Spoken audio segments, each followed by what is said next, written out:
Leicester Till I Die, now available on Spotify. Hi everybody, Jerry Taggart here.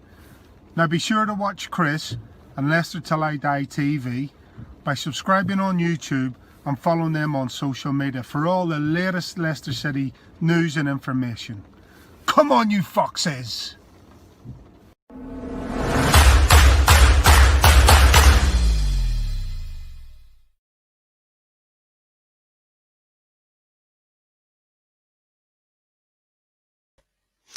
Hello, fellow Fox fans. Good evening. 24 hours late, but we're here with the Opposition View show, and it's back. Premier League football is back. We've got rid of that namby-pamby international rubbish.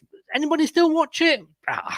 I don't, but it's good to be back, and we're back with the Opposition View show, and we're going to be welcoming Keith and Andrew in a while from the Liverpool Podcast, Pass and Move. They, like you, are watching this. You are watching Leicester Till I Die TV with Chris and Chums. YouTube, Facebook, Twitter, Instagram and Pinterest. All you need for everything Leicester City FC. It's Leicester Till I Die TV. Leicester Till I Die, now available on Spotify.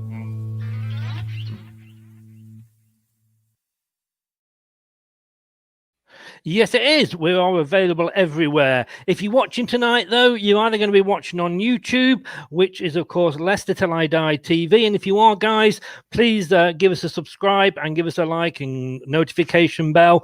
And if you're watching on Facebook, then click on the StreamYard logo. That will let us see your names and we can give you a shout out. So it's nice to be back. And it's a top of the table clash. It was going to be first versus third, but Chelsea managed to beat Newcastle today. It's the big...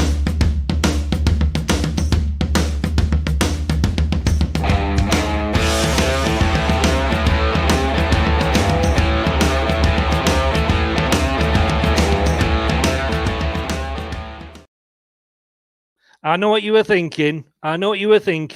It was the Midlands versus Scousers. It must be Rebecca Vardy versus Colleen Rooney. But it's not. It's even more exciting than that. It's Leicester versus Liverpool. And it's a trip to Anfield.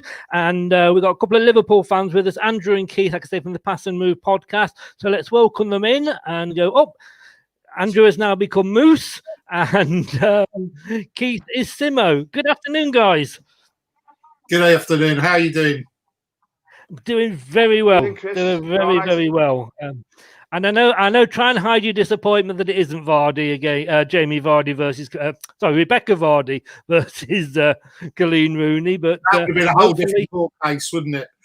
It would be. I think we might have a chance of winning that, you know. But welcome along. Condolences, as I said the other night on your show, and thank you for having me the other night on yours. But condolences with regards to Ray Clements. I'm sure he'll get the suitable send off tomorrow. Welcome to the club, the Premier League Winners Club. Thanks for having us. It was a long time coming. Well, we built the foundation. He's really enjoying that joke, Moose, isn't he?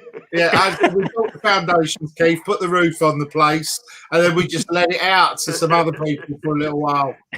The rent was nice.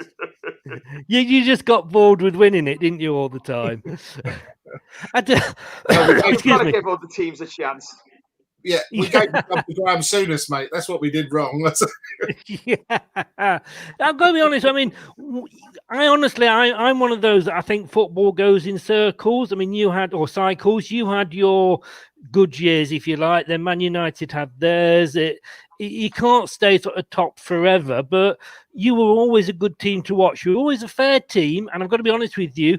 You know, your managers, Shankly, Paisley. When we beat you, which we did occasionally, it was always fair. It was never, the shirts were the wrong colour. You always played it fairly, and I always had the utmost respect for Liverpool. Well, Keith, I mean, you're born and bred. You can tell from my Scouse accent, Chris, that I'm, not a native of the pool. But Keith, I mean, it's a proud city, isn't it? Well, it is, and I think especially in the football, and we always think when we win, we're the best. So if you get beat, sometimes you've got to hold your hands up and say, "Fair play." Do you know what I mean? One of the things I can't stand, as you said, was the shared colours and all that. When you're whinging, do you know what I mean? Some other teams, no matter what, when they get beat, there's always some other excuse instead of just saying, "Do you know what? That team were better than us today. We must try harder next week." Yeah, and like I say, it was always good that your managers did that. And I've got to be honest with you, you didn't say it that often because I was looking at some stats before we came on. We've played each other since we were sort of both formed 114 times. We've only managed to win 29 of those, and since we came back to the Premier League in 2014-15, played 12 times. We've only beat you twice. You have got this sort of sword of Damocles over us, haven't you? I mean, Keith? Sorry, I thought your record against us was better than that for winning, because I always sort of suspected you like a little bit of a bogey team. You know, oh God, playing Leicester, I bet they get something off us today. But that's based on that in the Premier League. But that's based on Jamie Vardy smashing one in from 35 yards the right wing, isn't it? Really, Keith?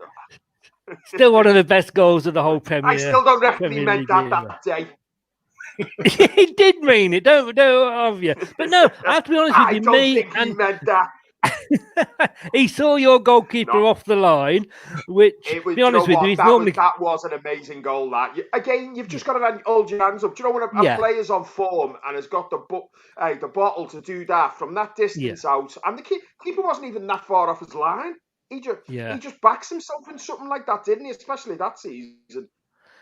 I mean, I think, he could have kicked it from the car park and it'd have gone in the goal that season. I mean, it was a bit like your season last season. Everything just falls into place for you. And team can say you're lucky, and opposition fans can say we always got the VAR decisions and stuff. But at the end of the day, it's over 38 games, and you've got to play well over 38 games to win it. But I thought we were your bogey team as well. But looking at those stats, it's a bit scary. Well, I've just looked up our last 5 results and at home against you, and it's 1-1-1 drawn 1, and the draw's even more embarrassing because Slabhead scored for you, which is a bit of embarrassment. Even more embarrassing from you. In 2015, the man that we lovingly refer to, I say lovingly, I don't mean it, we lovingly refer to as the handbrake, was Christian Benteke scored the winner in 2015. So you must have been dreadful. Well, I tell you when we were dreadful, and that was last season. I don't know if you managed to get to the away game at the King Power. It was Boxing Day. It was and I think you'd beaten us 2-1, and I remember that. I was listening on the radio again. I was in hospital that day, and I think you got the sort of 93rd minute penalty. I think we were lucky.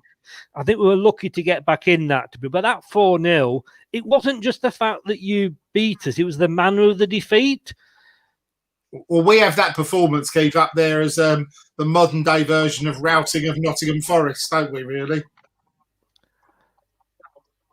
It's recognised as our best performance, not of just last season. I'd say of the last 5 years. That game, it was one of them games. Everything slotted into place, and it was nothing. I didn't think it reflected badly on yourselves that night. It's just when you meet a team where everything's going for them, everything we done, and they were just on top form. I think we were still on a bit of a high after. Remember, we just won the World Club Championship then, so we were still on. We hit the form. That was the ridiculous spell of games we had, and that was, if you remember, that was sort of the make and break for the season. We were talking about it, saying, do you know what I mean? After the run we've had, this is going to be really hard, this Leicester away. But they were just unbelievable that night, and it's quite rightly held up as our best performance, I'd say, in the last 5 years. Well, I think if we can say that it was make or break for you, it was definitely break for us, because I think after that game, we never really recovered. And it's easy to look at one game and go, that's it. But our season was never quite the same after that. And then, of course, along came lockdown. Were you surprised last season? I mean, we were up there with you, and you were slowly starting to pull away. But were you surprised how, we sort of seemed to implode? Surprised? You were the major disappointment. I I don't mind Leicester. I quite like Leicester. I've got a couple of good friends. Big shout out to Mark and Loz, who are big Leicester fans. But you had one job, which was to keep Manchester United out of the top four, and you failed. One job, and we couldn't even do that right, could we? You know. But that said, hopefully, I was surprised at the implosion. Mm. I was surprised at that implosion towards the end of the season. And as Moose said, even going into the last game of the season, was it like you virtually had a playoff with United? It was, on the last day of the season, and you think they've got to keep them out. But the only good thing, you kept Ollie in a job for another year, so it's a win-win for all of us. Oh He's God, at the wheel. He's at the wheel. We've pleased you by keeping Ollie in the job. That's saying something, but yeah, it was. I'm hoping he's learnt from that, and the team's learnt from that, and that's why I've got to be totally honest with you. I'm struggling to sort of get too excited this year about where we are because of last year. You know, we're up there at the moment. The difference this year is, of course, as you, the same position as us, we're up there with literally our third team. I know, you know, you commented you've got your tea lady in goal, I think, possibly on Sunday, but it's really bad, isn't it? Oh, it's terrible. Yeah, it is terrible. We've got I don't know. I think you were talking to me about it earlier, Chris. I think you got some stats on it as well. But we've had we're 8 games in, and we've been without 14 key players over the period of eight games. It's farcical. Well, I've actually got a picture of your team sheet a picture of your team that's going to be playing Leicester tomorrow.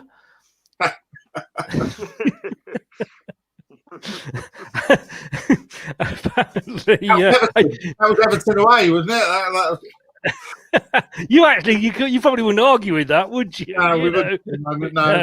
No. But no, I'm sure those in defence. I'll tell you at the moment. Yeah. But no, I mean, this is the table that Talk Sport did the other day, and as you can see, you are top of the injury. You've taken over from us. I think we were top, but you're top. We're second. It literally is going to be sort of third string versus third string. Well, you know. I'm a tad more confident there because would you like a prediction for tomorrow's team, Chris? Go on, let's see who we're up against. All right, okay. I'm going to give you Alisson in goal, saving goals, Keith, isn't he? He is. He's Big Ali in goal, brother Ali. James Milner. Praise the Lord, saving souls. James Milner at right back. Matip and Phillips in the centre of defence. Andy Robertson, who miraculously has recovered from a tight hamstring that saw him not play the second game against Scotland. Keith predicted this. As I called on Monday night, Chris. You were there, Chris. I called that. Yeah. And now I'm going to start worrying you, Chris, because my predicted midfield 3 for tomorrow is our captain doesn't make it, but we're unconcerned because our predicted midfield 3 for tomorrow, I could be tremendously wrong on this, is Fabinho, Wijnaldum, and Thiago. And with the greatest of respect, that knocks anything you've got in the middle of the park out of the park. Right? Up front, Jota, Firmino, Mane. Because Salah's still recovering from his wedding virus, Keith, isn't he? So this was the we'll have a look at that in a second. Let me just get this was, I did this at the start of the week, so it's probably all totally wrong now. But you say Robertson is fit? Well, allegedly. Alexander-Arnold, I presume from what you've just given me, is still out. 6 weeks. He's still out for another few weeks. Yeah. Henderson? Won't be fit for tomorrow. Might be on the bench, is what I've heard. All right. Not heard of this guy, Alcantara. He's only the greatest midfielder in the league outside of Kevin De Bruyne, so you'll perhaps get to know him tomorrow. You didn't pick him though. Thiago. Oh, is that Thiago? Is it? Thiago. Oh, It's one of those that uses different names. And I say Tavares. I was talking to previewing the game with my colleague Craig. We thought Tavares, you'd be getting the group on there to sing. Yeah, no, Heaven must be messing an angel. Yeah, we haven't stopped dancing yet, mate. Either, I tell you. Two big ones for you, if you pardon the expression, that are out is Van Dijk, obviously, and Gomez. Yeah, Keith, would you like to comment on that? Because that is a bit of a blow, obviously. It is for them too, especially. Yeah, they're long term. They're not coming back till February. Them too. Good news, a bit of better news on the Ox, where he's already back training, isn't he? But those are the two big misses for us, obviously. The Van Dijk and Gomez. Possibly, the best centre back pairing we definitely got. I thought they were the best centre back pairing in the league last year. Yeah. We had Gomez, a young lad who was really, really coming on, and that was allowing us to play. People think it was Van Dijk, it was Gomez who was this. We were allowed to play this line so high up because his turn of pace going backwards is just rapid. Which obviously tomorrow going up against Vardy, that will be the big miss. You see, we've got neither Williams, Matip, and Vardy likes to play down what will be Milner's side. All three of those could be in a bath chair compared to Jamie Vardy, so that does worry me, if I'm honest. He has got a good record against you, Jamie. I mean, we were talking about. I think we'll pay them. Carry on. I was going to say, I think we'll pay you a bit of respect tomorrow. I think you'll see us dropping deeper than what we normally do, just for that, because I think if Vardy gets a run on us, we haven't got anyone at the back who can cope with that pace. I mean, he does well. It seems against, I'll say not just Liverpool, but the top six, because you do seem to sort of give us space at the weekend.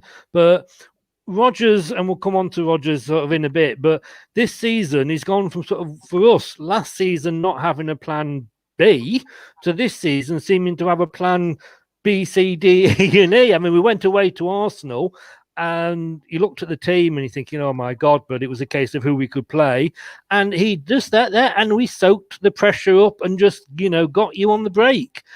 Is that going to be, is that a possibility tomorrow, do you think? I think Brendan loves a talismanic forward, mate. If he's got a talismanic forward, he does quite well, Keith, doesn't he, Brendan? Yeah, he's his new Luis Suarez, isn't he? I can say a bite off the old block, but that might not be fair. I think it's a concern. Catching us on a concern. I'd love it to be Hagler-Hearns, because I don't think that's really Brendan's style.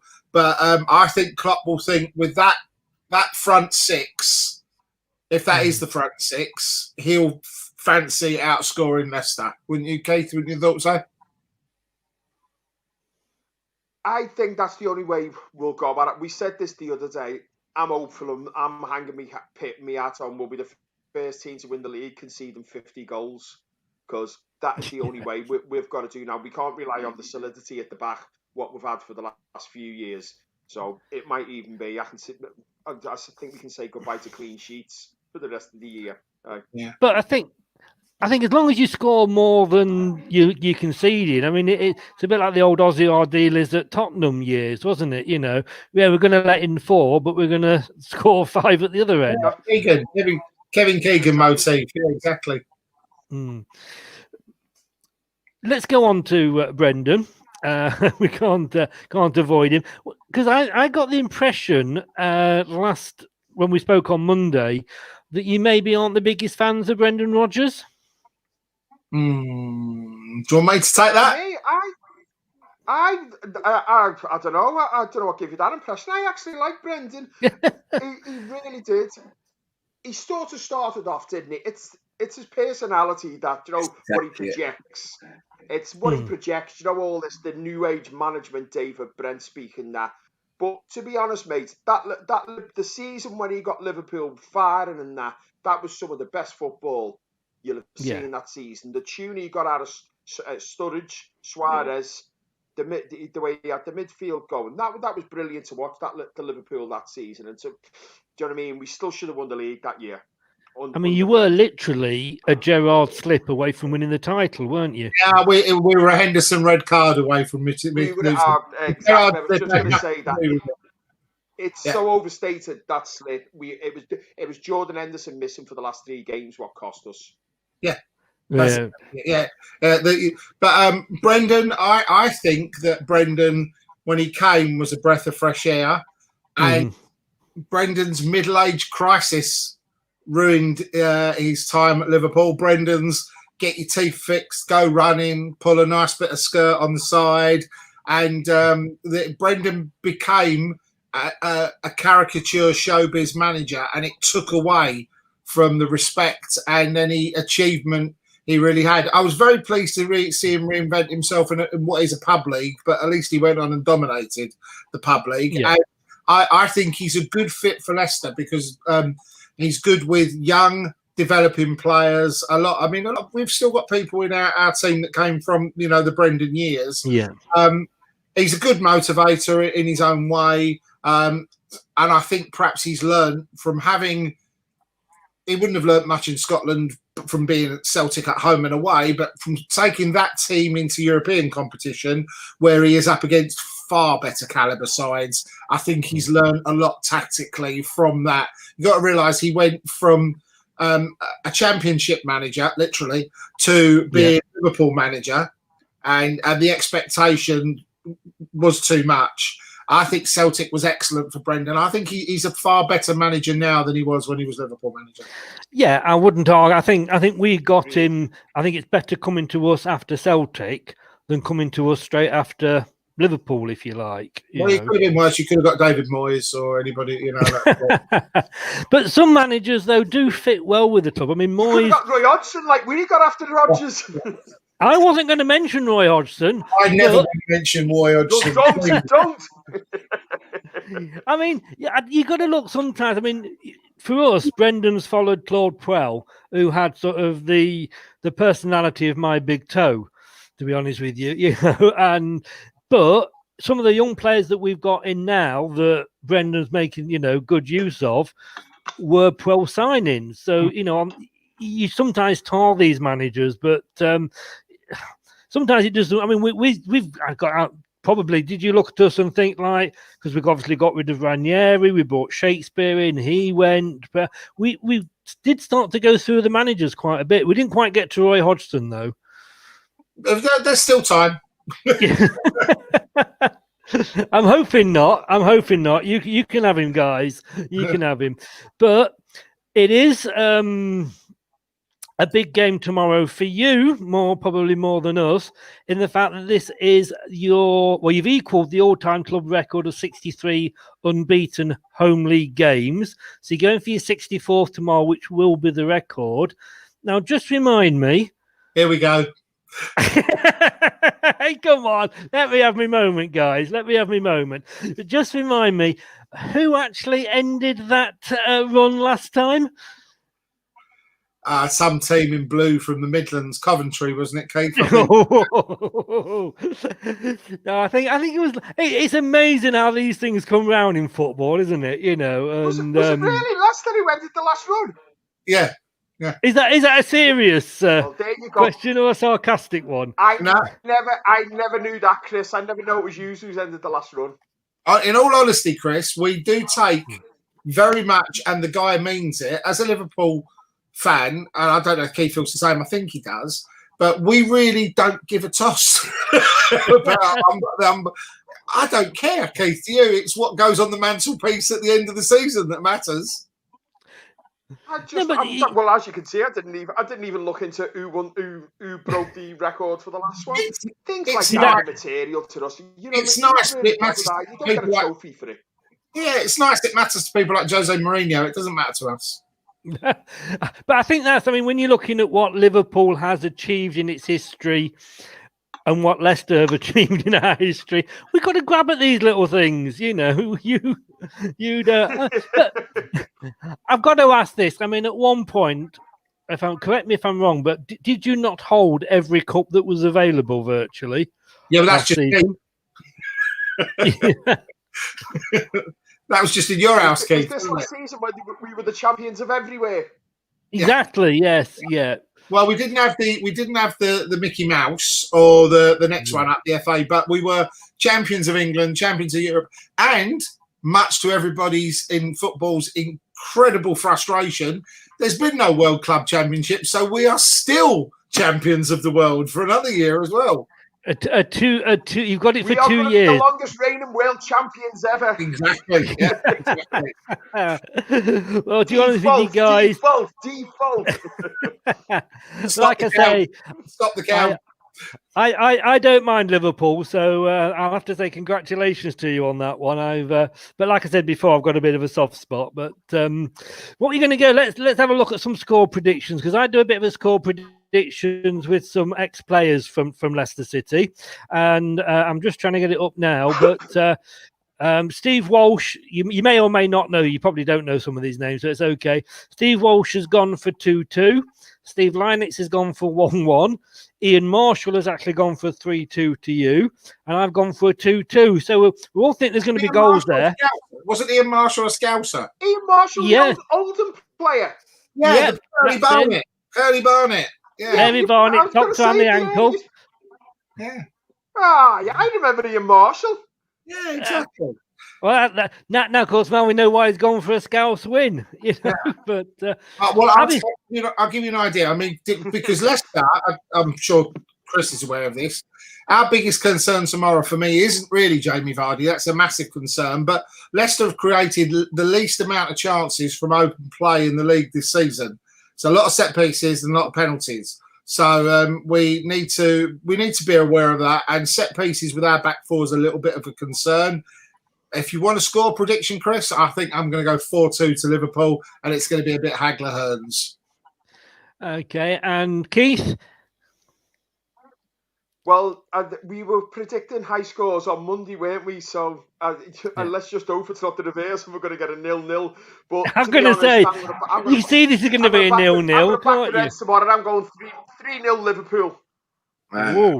Ooh. I don't know. With your defence, I think there is going to be goals. You know, I mean, neither of us have got a full strength team out, like we say. And I have a feeling it is probably going to get. Would you take a point now? If I gave you the point now, would you take it? You still wouldn't know. No. You are. No. Not at home. If it was away, maybe. Not at home. Yeah. No. Do you think home is an advantage these days with no fans again, though? I think home when it's Anfield is always an advantage because you're still playing the stadium and you're still playing the expectation. If it's the empty had or the empty ruts, then there's no atmosphere there. They've got no, and I do mean it sarcastically, but I also mean it seriously. There's no inherent history, weight, or anything. Old Trafford still carries that. King Power doesn't yet. Anfield still carries that. So there are a few grounds where you go there, and I think teams that have turned up and won away from home, Brighton won at Villa today, for example. It does show that the eradication of home noise can be a problem, but I still think when you turn up to Anfield, you're still playing at Anfield. Well, we will find out in about 25 hours' time. So Sunday night, again, I can't watch Antiques Roadshow or One Man and His Dog. Bloody Sky. But I'm watching Antiques Roadshow in a minute because Manchester United are playing. Oh, ka-ching. No. Look, guy, hey, thanks so much for coming on tonight. I've just got to say one thing before we go, Chris. Oh, here we go. No, I've just got to say one thing before we go because, that Colleen Rooney, she's got a goal to Rebecca Vardy's place, and I will love it if she gets something there. I'll tell you, I will love it. Okay, I've got to give you that. I'm going to edit that out and use that as my ringtone. Brilliant. That's great, guys. It's been fantastic. It's been a laugh. Thanks so much for coming on. Hopefully, we'll get you back on for the return leg, and I'd wish you all. Chris. Thanks. No, it's been brilliant. I'd wish you all the best, but I really wouldn't mean it. And we want to see you in the Champions League at the expense of the Red Devils this year. So look forward to it. One job you've got. One job, Chris. One job this season again. We can't. We're not in the Champions League. Getting it. Yeah. Getting it. I see what you mean. Get it. Sorry, I thought you see what you mean. Yeah. Well, we'll do what we can. Hey, they've got Maguire playing at the back for them. Anything's possible. Good luck 80 from million. Monday anyway. Thanks very much. Thanks very Good luck much. for the rest of the season after tomorrow. Yeah, I'll say exactly the same. Thanks a lot and good luck for the rest of the season. And guys, stay safe, please, okay? Yeah, definitely. And you. too, Thank you mate. for having us. All the best. Cheers, mate. Thanks for coming on. Take care. Cheers. All the best. Bye-bye.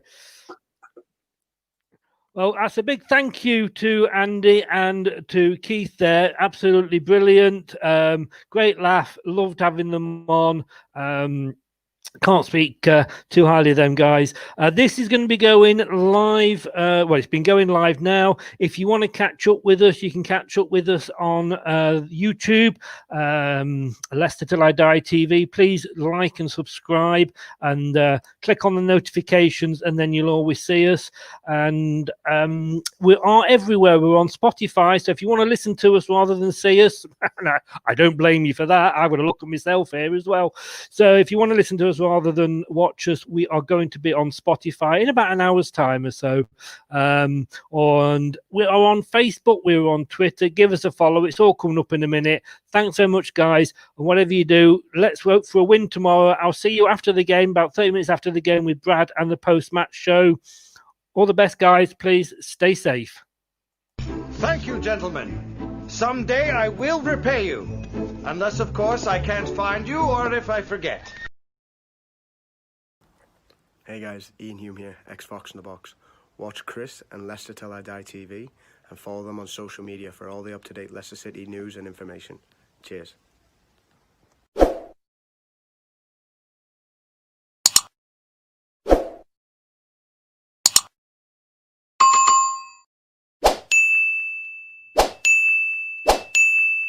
Shut up and sit down.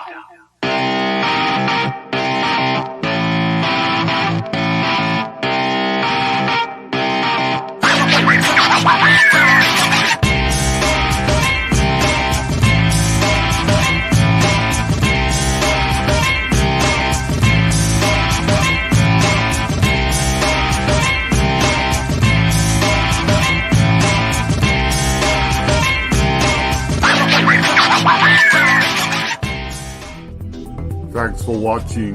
These videos are tremendous. You better like them too, or I'll be back.